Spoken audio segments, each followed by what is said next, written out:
Dr. Jessica McLaughlin. I'm a physician here at Coastal Fertility Specialist. Thanks so much for joining us. I have a very special guest with us today. This is Jordan. Hi, everybody.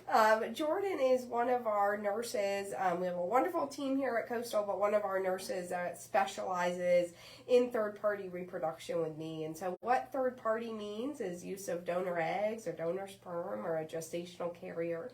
And so she's going to talk a little bit about, what she does. And then I think something that's helpful is just to, go through what donor egg IVF is. That's what we're going to be doing today. And some common questions that we get. So we are actually meeting on a very special week. It's National Infertility Awareness Week. And tomorrow we are wearing orange in support. And so what we're going to be talking about today is donor egg IVF. And it's one of the areas that I would love to increase awareness, shine the light on this and just kind of open a conversation. And I think that's what these, little mini sessions are so helpful. We can dive a little bit more into a topic, have a candid conversation. If you come to see us, this is who you're going to be seeing. And so we'd love to, make you feel more comfortable in that.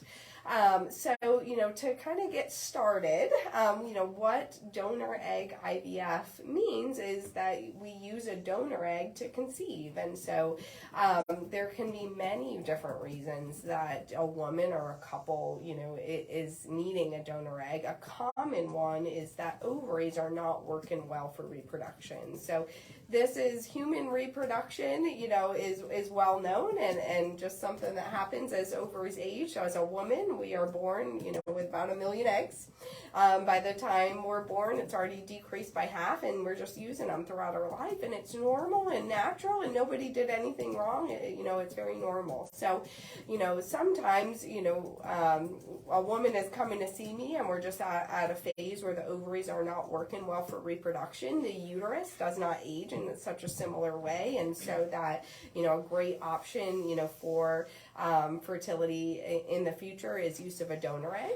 Sometimes women will have things like maybe premature menopause. Maybe ovaries are not working as well, much before we would anticipate just from an age standpoint. And that, instant using a donor egg is a great option as well. And then another, kind of potential scenario if a woman has something genetically that she is actually not wanting to pass along, a cancer-causing gene or a different kind of mutation, sometimes we use a donor egg as a way to not pass along those genes. So there's a couple different reasons, but let's say that you've met with your doctor and you've met with Jordan and our nurses teams, and we have the plan, for donor egg IVF. And so kind of next step is choosing your donor. And so there's a couple ways to do that. We have a great program here at Coastal Fertility, and Jordan's going to be able to give us, kind of some of her insights into that program. But essentially, this is women we've recruited to our program. We think they're good candidates to be an egg donor. And they are really waiting for you to select them to be their egg donor. They haven't gone through an IVF cycle yet. The other, pool, we also work with a national donor egg bank. Those women have already gone through an IVF cycle, so the eggs are already there and frozen. So it's a difference of use or a fresh or a frozen egg. Both have, potential pluses and minuses and kind of things that we would, talk about in detail when we're selecting a donor. But once we have selected a donor, we would, prepare the uterus for pregnancy, generally with use of estrogen and progesterone, do the final changes that makes it a good time to place an embryo. We then have an egg we combine with sperm. We grow out embryos in the lab and are putting an embryo back in the uterus. So that, is kind of an overview, of what the process looks like. When we are getting ready, for donor egg IVF, everybody's going to have a little bit, of a different to-do list. So what I'm going to do is talk to you about kind of that process, the steps that we would need, to do to get there. And then a lot of times, we're going over to see Jordan. So this is Jordan again. And so Jordan, can you tell us a little bit about what do you do on a daily basis? And you know, what, after a patient's come in, you know, from seeing me, you know, what are you talking with patients about? Yeah, so a lot of time when, you know, patients get to me, it's a very, you know, overwhelming time in the consult. They have a lot of information that they just kind of are trying to take in and process, and we really just like to sit down, you know, go over step by step the plan, make sure that they're comfortable and knowing that, you know, the biggest thing I love to tell my patients is we're going to take this step by step, we're going to get you through it. You know, we go through each part of the checklist and kind of make, you know, timelines based on that checklist and give them a little bit of peace of mind. You know, talk them through the necessary pre-cycle requirements and really, you know, get them mentally prepared for transfer. Yeah, and I think, you know, you are such a comforting person to be around. I think it can be a very, you know, potentially stressful thing that I think sometimes women or couples feel like they failed in some way, that they failed and therefore they need a donor egg, and that's not true at all. This is just human reproduction. You haven't done anything wrong. This is a great option for you to help pursue your dreams of being a parent. You wanted to be a parent before you even met us, and you know, this is just one of the ways, and it's a fantastic option. We have such wonderful families, you know, with use of donor eggs. So you know, thank you so much for always, you know, comforting our patients in that way. But if there's kind of one takeaway, you know, point where we hope to, you know, take away that stress and that stigma and let's just talk about it. You know, the donor, I think, you know, community and support is just ever growing and is really a great option. Yeah, I think we've come a really long way. I think that this used to be such a controversial topic for everyone, and I think that, you know, the use of donor egg, and it's so progressive, and it's amazing to see like how far we've come, and it's even, you know, it's even more fulfilling to see how far we still have left to go. But yeah, definitely. A common question I get, and something I recommend, you know, that all my patients before they, you know, kind of use a donor egg, you know, is we will speak with a reproductive psychologist. And I think just putting that kind of on the to-do list is, you know, kind of adds to the overwhelming feeling. You know, I think, you know, what, you know, it really is, and Jordan can give you some insight too, as, you know, patients are giving us, you know, feedback, but importantly, it is, you know, an education appointment. So I think, you know, an initial feeling may feel like we are sending you to see a psychologist to see if you can be a parent or not. And that is not what we're doing. It is to give you some tools that you can put in your toolbox for later to maybe say questions you never thought of before. How would I talk to a child about this in the future, or such things? Do you have kind of a similar experience, Jordan? Yeah, absolutely. I think that that's one of, you know, the psychological portion of that is my favorite, just because, you know, a lot of times when women who are using donor egg have already been through a lot of IVF and IUI cycles, and they already feel so isolated, and there's so many, you know, layers of grief that they've already gone through. And this is not only, you know, an educational session for them to talk about donor egg, but it's also to help them kind of unpack their fertility experience up until this point. So it's my favorite, you know, sending patients and explaining that this is not an assessment of your parenting skills whatsoever.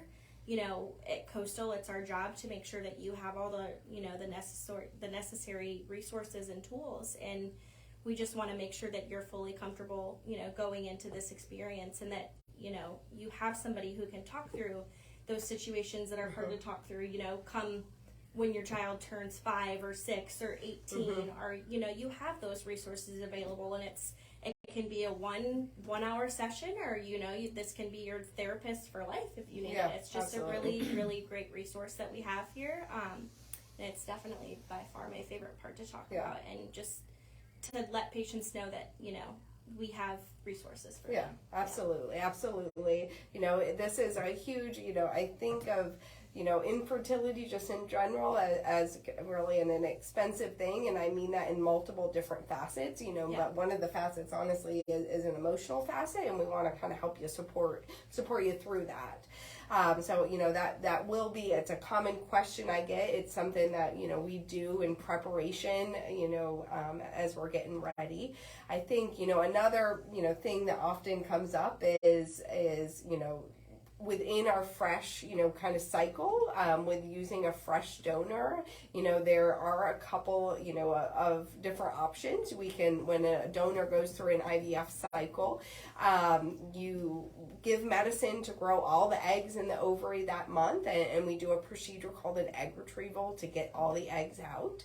When we use, a fresh cycle, we have kind of options. We can do a full cycle, which means that, the recipient would receive all the eggs, or actually a split cycle. And what that means is, two separate women or two separate couples would actually split the number of eggs. So an example being, if a donor, went to egg retrieval and got 20 eggs, either all 20 are yours, or splitting those, with another couple and each getting 10. And I think, both are such wonderful options. I think an important thing, along the way is that not all eggs are going to fertilize, and they don't all grow out in the lab. And this attrition process along the way is totally normal and anticipated. So, again, when we are kind of talking about different options, that's what it means between, a difference of a full or a split cycle. And I think, it just helps us think ahead the very best we can,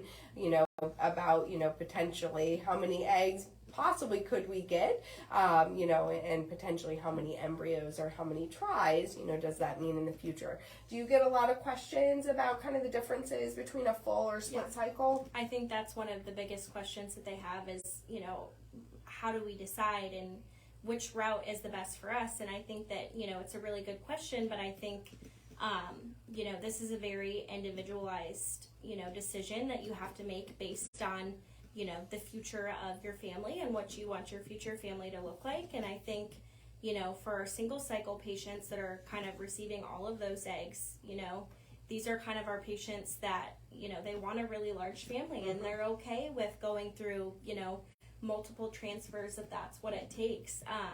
It's a little less risky, a single cycle, but the split cycle is also really good for, our cost conscientious patients who are, worried about that and who really don't have the desire to have multiple, genetically related children, and who, are okay with maybe going through one or two transfers and that's it. So we have, we have options for everybody, and it's very individualized. Your treatment plan, we talk about it, at that first initial appointment, and I think it's just very, it's very dependent on what you want your future family to look like. Yeah, and I think it's really nice that we have, kind of potentially both options, and additional to the option kind of for frozen eggs, because what would I want, kind of sitting in the chair, as a patient, to know really truly what all my options are, and kind of the pros and cons, of both. So, I think specifically within, kind of our fresh donors, which so proud of our kind of donor egg team and this program, I think, the split cycle, like Jordan was talking about a little bit, I think is a great cost conscientious, kind of option versus potentially the full cycle, would hopefully, give us, lots of kind of options or potentially multiple transfers in the future. It's, again, always hard to 100% kind of predict, but those would be, potential things to kind of think about ahead of time. Another, question, that I often get, and I'm sure Jordan, often get is regarding, kind of the testing that the donor had, to really be a donor, and potentially is there any genetic testing, that the intended parents would have to do, and so the donors that are coming into our program, have to have medical, screening, and they, talk, with a physician, and we've looked at their family history. They've had infectious disease testing, and they themselves have had genetic carrier screening. This looks for, all people can be carriers of rare diseases, and there can be rare risks of kind of passing that on, and this is one of the ways that we screen for that. We acknowledge it's not all-encompassing. I wish there was such a thing.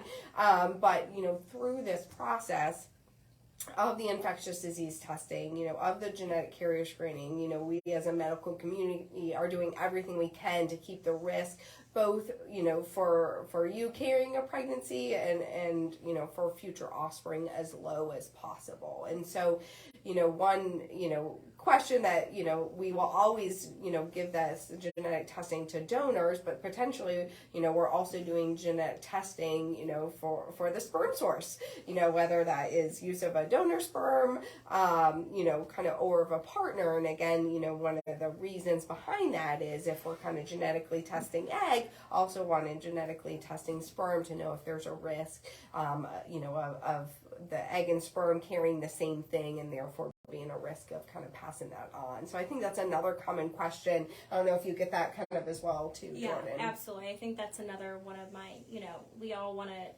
try to protect and not, cost. They incur quickly, and so everybody, that's one of our biggest things too. And it's not to try to drive costs up, but at the same time, it's, our biggest job is to ensure that the egg source and the sperm source, they're not carriers of the same condition. And when you do, have carriers of the same condition, that's kind of when we run into trouble, where those traits are then inherited to the baby. And I think it is important too to, throw that caveat in there that it's not 100%, but we do have access to genetic counselors, and that's something that we always recommend too, is for our patients to kind of talk to those genetic counselors and talk to, get their opinion on different traits. And Absolutely. So, I think just another thing that we are doing in kind of the process of getting ready for donor IVF. And so just want to give you information about why we're doing that. Why are we taking this extra step? Why is there this extra cost? And the reasoning, behind it. So, once we have gotten through, we are ready to really kind of start looking at donors. I think, what does that look like? What does it look like when I get to, whatever this is? It's really similar, and Jordan can, possibly tell you kind of also our patient, kind of perspective of it, but, very similar to looking at a profile. And so we're going to be able to see, things like education and height, and kind of those characteristics. This, as in our donor pool, this is potentially women from, Georgia, Carolinas areas, potentially kind of close to that. I think, one thing to know is that, because of that and because it is, set up to be, an anonymous, kind of program, we include baby pictures. So it is an earlier picture. Now, if you compare that to like a national donor egg bank, sometimes you will see an adult picture. And so, I think another common question we get, well, why can't I see kind of full adult pictures? And that's, kind of really the reason why. Now, anonymity in our field is, a big, hot topic. So our egg donation program is set up with that intention of being an anonymous kind of egg donation program. One thing that we openly discuss and we know that exists out there is direct consumer testing. So meaning that future generations from now could order blood tests and could they, potentially kind of unearth, kind of other genetic things through this home test that they ordered, possibly.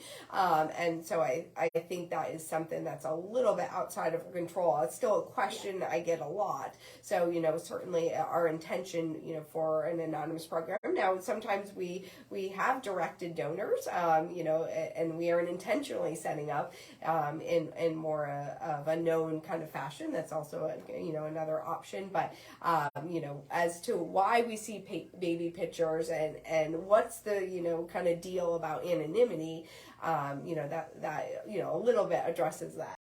Any thoughts that you have about that, or any specific questions you get? I think this is a hard one, for our nurses, just because, everybody wants somebody who's going to look like them. That's kind of the goal. And while we agree, we also, the reality of the situation is nothing is anonymous these days anymore. So, the reverse Google image searches, and that's the last thing we want to do is, we want everything to be as non-identifiable as possible.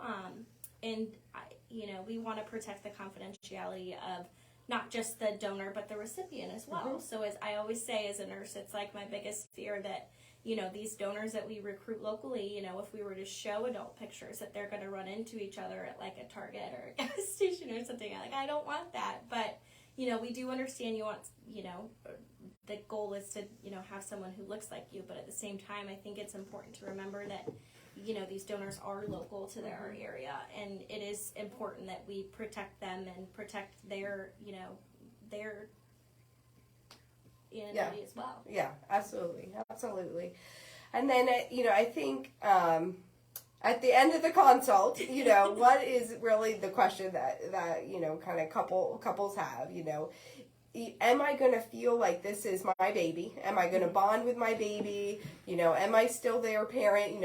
Feelings along, that same line. And absolutely, whether you are physically carrying the pregnancy or even a gestational carrier, this is, still absolutely your baby. You are going to be wonderful parents in the future. I do not think that this, changes that really in any way. And, I can just tell you from personal experience with all my patients, coming back to see me kind of with their families, they, would never change that decision, in a million years. They have their family and is, so precious, to them, and they would never have it another way.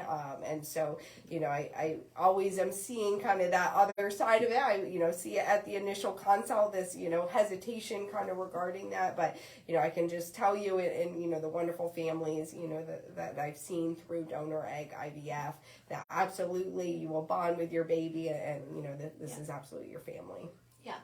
I think too, it's important to say that, you're still sharing a bloodstream with this child. Your blood is still supplying them, and you're still, your life is their life. And I think that, technology and this donor egg field has progressed so much, and between, our genetics and our epigenetics, like, we're kind of moving away from the nature versus nurture debate, and now we're looking at, how nature and nurture can work kind of cohesively to like form this baby. And that's like the best part of my job, is knowing how it's not just two people making a baby anymore. It's three people who make a baby, and I think that's like the coolest thing to me. It is. Yeah. So, I think these are just some common questions we get. This is live, so I think if anybody has any other questions, kind of happy to answer those there. Holly has been kind of taking those for us, so we'll take a little pause and see if there's kind of any questions. Okay, we have one from Mary Lynn. Do you see a big difference between a day 5 versus a day 6 embryo? Yeah, so I think that's very, kind of lab specific. And so I can tell you in our lab, generally, as an embryo grows, amazingly, when an embryo starts at 1 cell, it's going to start dividing, 2 cells, 4 cells, 8 cells, etc. And we're, the goal is to, sometimes make it out to that blastocyst stage, which either happens on day 5 or day 6. Generally, a day 5 embryo is going to have a little bit of a higher pregnancy rate than a day 6 embryo. I think that can be up to a 10% difference between the two. Still, donor egg IVF, has great success rates. So, I think even a day 6 blastocyst from a donor egg cycle is still, a great option. But potentially there could be a little bit of a difference between pregnancy rates between the two. Okay, and then Katie Warren has a couple of questions. The first one is, how do you determine who can be an embryo donor? So embryo donation is much different from kind of egg donation. Okay. Embryo donation, we don't have an active program here at Coastal Fertility. That would be, something kind of totally separate. I will, have patients potentially, come to see me wanting to use kind of a donor embryo that they have found, either through an outside agency or an outside source.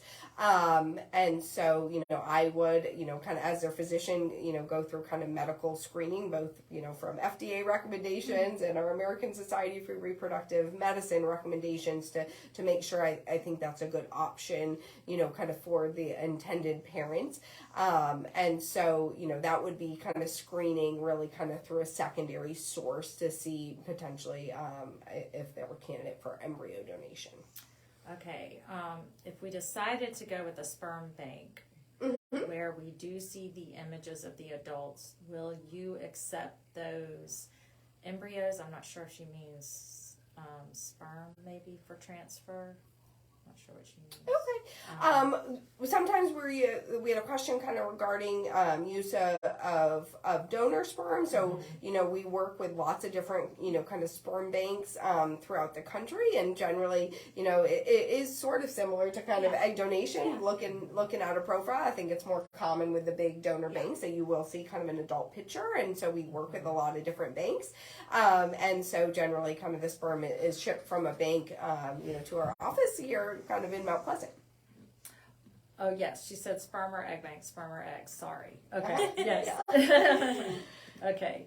And those were all the questions that I had. That's great. Yes. That's great. Well, thank you so much, Jordan, for joining me tonight. Again, it is National Infertility Awareness Week. So please start the conversation. I hear all the time from my patients, they maybe never talked about it before, but as soon as they said something, it really opened a door, and all of a sudden more and more people were talking about it. Yeah. And really, it's more common than you think, and potentially kind of women and couples, are a little bit nervous to kind of talk about it, but I hope, discussions like tonight and discussions we can continue to have, just continue to increase awareness and please take that first step. We're happy to continue this conversation. I absolutely look forward to that. So, kind of making an appointment, through our website or call in kind of our main number and wear orange tomorrow for National Infertility Awareness Week. Thanks so much, Jordan. Of course. Thanks All right, so much. guys. We'll talk to you later. Thank you. Bye.